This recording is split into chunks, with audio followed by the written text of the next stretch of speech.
இன்னைக்கு நம்ம ஒரு அடிப்பொலியான கேரளா ஸ்டைல் மீன் பெரட்டு தான் பார்க்க போகிறோம். இதை செய்கிறதுக்கு நான் 1/2 கிலோ வஞ்சர மீன் எடுத்திருக்கேன். இந்த மாதிரி கறி கட் பண்ணி வாங்கிக்கோங்க. அது கூட மஞ்சத்தூள், மிளகாத்தூள், இஞ்சி பூண்டு விழுது, உப்பு எல்லாம் சேர்த்து மேரினேட் பண்ணி ஒரு 15 நிமிஷம் வச்சுக்கோங்க. மீன்வயல் நம்ம ஒரு மசாலா ரெடி பண்ணலாம். ஒரு கடாயில் எண்ணெய் ஊற்றாமல் 5 மிளகா வத்த, ஒரு 10லேருந்து 15 சின்ன வெங்காயத்தை நல்லா இந்த மாதிரி ரோஸ்ட் பண்ணி எடுத்துக்கோங்க. அது கூட புளி தண்ணி ஊற்றி அரைச்சி வச்சுக்கோங்க. அதே கடாயில் கொஞ்சமாக எண்ணெய் சேர்த்து மீனை ஷாலோ ஃப்ரை பண்ணி எடுத்து தனியாக வச்சுக்கோங்க. இப்போது அதே கடாயில் கொஞ்சமாக எண்ணெய் சேர்த்து சின்ன வெங்காயத்தை சேர்த்துக்கோங்க. அது கூட வெள்ளைப்பொடி, இஞ்சியும் நீல வாக்கில் நறுக்கினதை சேர்த்து கருவேப்பிலை சேர்த்து அரைச்சி வச்ச விழுதையும் சேர்த்துக்கோங்க. இந்த விழுது நல்லா சுண்டை வதங்கி வரணும். அதுக்காக நான் கொஞ்சமாக தண்ணி சேர்த்துக்கிறேன். நல்லா சுண்டை வதங்கி வந்தோடனே மீனை போட்டு பிரட்டி எடுத்துக்கோங்க.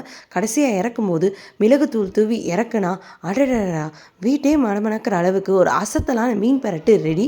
இந்த ரெசிபியை கண்டிப்பாக ட்ரை பண்ணிட்டு எப்படி இருக்குன்னு கமெண்ட் பண்ணுங்கள். இது போல் இன்ட்ரெஸ்டிங் ரெசிபிக்கு என்னோட சேனலை மறக்காமல் சப்ஸ்கிரைப் பண்ணுங்கள்.